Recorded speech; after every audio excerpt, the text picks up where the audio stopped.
첫 시간 주님께 안녕하세요. 대강교회 우훈 목사입니다. 11월 11일 토요일입니다. 하나님 우리에게 주신 말씀은 요한계시록 3장 1절에서 13절까지 말씀입니다.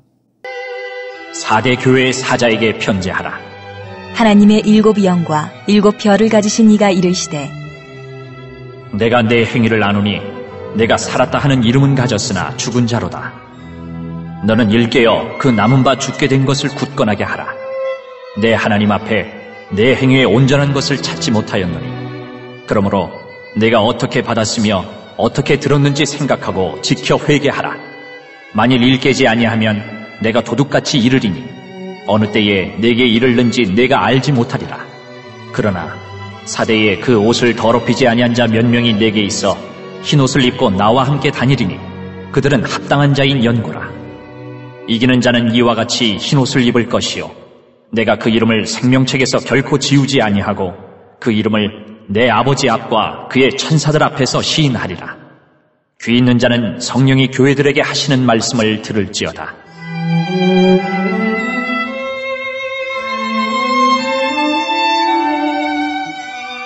빌라델비아 교회의 사자에게 편지하라. 거룩하고 진실하사 다윗의 열쇠를 가지시니 곧 열면 닫을 사람이 없고 닫으면 열 사람이 없는 그가 이르시되 볼지어다. 내가 내 앞에 열린 문을 두었으되 능히 닫을 사람이 없으리라. 내가 내 행위를 아노니 내가 작은 능력을 가지고서도 내 말을 지키며 내 이름을 배반하지 아니하였도다. 보라, 사탄의 회당 곧 자칭 유대인이라 하나 그렇지 아니하고 거짓말하는 자들 중에서 며칠 내게 주어 그들로 와서 내 발 앞에 절하게 하고 내가 너를 사랑하는 줄을 알게 하리라. 내가 나의 인내의 말씀을 지켰은즉 내가 또한 너를 지켜 시험의 때를 면하게 하리니 이는 장차 온 세상에 임하여 땅에 거하는 자들을 시험할 때라. 내가 속히 오리니 내가 가진 것을 굳게 잡아 아무도 내 면류관을 빼앗지 못하게 하라. 이기는 자는 내 하나님 성전의 기둥이 되게 하리니 그가 결코 다시 나가지 아니하리라. 내가 하나님의 이름과 하나님의 성 곧 하늘에서 내 하나님께로부터 내려오는 새 예루살렘의 이름과 나의 새 이름을 그의 위에 기록하리라. 귀 있는 자는 성령이 교회들에게 하시는 말씀을 들을지어다. 아멘.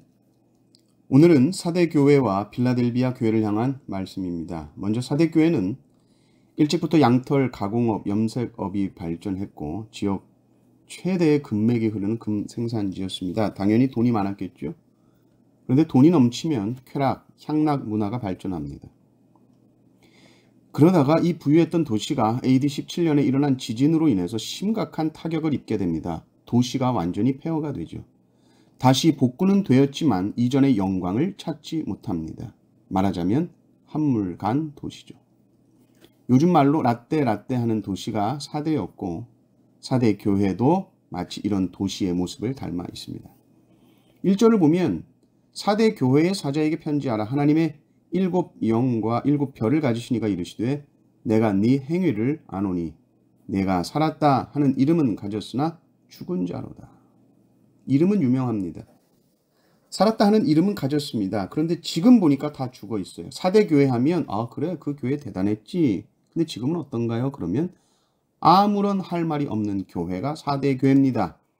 교회 역사, 전통을 자랑합니다. 옛날 과거 이야기하는 거 좋아합니다. 그러나 지금은 무기력한 모습밖에 없는 교회. 이것이 사대 교회의 모습입니다.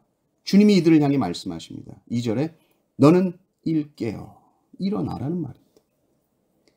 잠자지 말고 깨라는 말입니다. 영적으로 잠들어 있다. 죽어가고 있다. 그런데 정작 자신은 자기가 죽어가고 있다는 것을 전혀 모르니까 마치 삼손이 이 머리카락이 잘리고 하나님의 영이 떠났는데 그것 모르고 막 일어나서 싸우려고 하는데 힘이 없죠.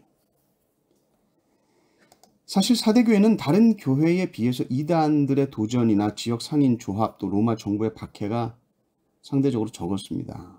그러면 오히려 교회가 잘 돼야 될 것 같은데 오히려 교회의 야성을 무디게 했고 서서히 죽어가는 원인이 됩니다. 환란이 없고 평안한 것이 무조건 좋은 것이 아닙니다. 오히려 어려움과 핍박이 있을 때 교회가 정신 차리고 기도하고 오히려 영적으로 살아있는 것을 보게 됩니다. 역경이 올 때, 환란이 올 때 우리는 하나님 앞에서 기도합니다. 부르짖습니다. 때로는 원망도 합니다. 하나님 왜 이러세요? 죽기 살기로 매달립니다. 그러나 모든 것이 평안할 때 주님 의지하는 거 다 잊어버리고 점점 기도하지 않습니다. 유럽의 교회, 미국 교회가 왜 이렇게 쇠퇴했을까? 외부의 핍박이나 어려움 때문이 전혀 아니죠. 오히려 평안해져서, 환경이 너무 좋아져서 야성이 죽어가는 겁니다. 3절에도 일 깨어라 말이 또 나오죠. 잠에서 깨어나라. 다시 열정을 회복해라. 이것이 4대 교회에 주는 메시지입니다. 빌라델비아 교회도 한번 보십시오. 빌라델비아 교회는 서머나 교회처럼 책망이 없었던 교회입니다. 7교회 중 서머나 교회, 빌라델비아 교회가 주님의 책망이 없었던 교회인데, 그 빌라델비아 교회는 그 이름의 뜻도 형제 사랑이라는 뜻입니다. 참 좋죠. 이 교회는 8절을 보면 작은 능력을 가지고 있었다고 합니다. 그러니까 재능이나 은사가 컸던 교회는 아니에요. 세상적으로 봤을 때 대단한 어떤 신분이나 지위를 가진 사람들이 있었던 게 아니고 물질적으로도 풍요롭지 않았습니다. 그러나 작은 능력을 가지고 주님의 말씀을 지키며 주님의 이름을 배반하지 않았다. 이렇게 말합니다. 작은 능력은 여러분 능력이 아닙니까? 우리는 작은 능력 그러면 작은 이 말에 꽂혀서 좀 하찮게 생각할 수 있어요. 능력이 아니다라고 생각할 수 있어요. 작은 능력은 능력이 아닌가. 그래서 여러분 달란트 비유에 보면 1달란트를 받은 사람이 주인을 오해하지 않습니까? 그래서 아무것도 하지 않고 1달란트를 땅에 묻어둡니다. 주인에게 악하고 게으른 종이다 혼나죠. 작은 능력도 분명히 능력입니다. 작은 능력도 주님이 주신 능력입니다. 작은 능력은 작은 일에 쓰는 겁니다. 주님에게는 작은 일, 큰 일이 아니에요. 다 주님의 동일한 일입니다. 작은 능력을 가지고도 어떻게 주님의 말씀을 지키고 따라갈 것인가를 고민해야 하는 것이고, 말씀을 지키고 말씀을 따라간다고 했을 때 그것이 정말로 강한 능력입니다. 그리고 이 빌라델비아 교회 앞에 주님은 열린 문을 두었다라고 하셨고 능히 닫을 사람이 없다 하셨습니다. 문이 열려 있으니 어떻게 해야 되겠습니까? 열린 문으로 사람들이 들어오는 거예요. 그 구원의 문, 천국으로 들어가는 구원의 문, 전도의 문, 열린 문을 두셨다. 그래서 능히 닫을 사람이 없다. 작은 능력을 가졌지만 전심으로 말씀에 순종하며 주님을 따라갈 때 열린 문의 은혜를 주실 줄 믿습니다. 4대 교회 빌라델비아 교회를 향한 말씀을 우리 교회를 향한 말씀으로 들읍시다. 살아있는 교회, 정신 차리고 깨어있는 교회가 됩시다. 또 작은 능력이지만 순종하는 교회가 될 때 열린 문의 은혜를 주실 줄 믿습니다. 이 은혜가 넘치시기를 주님의 이름으로 축원합니다. 아멘.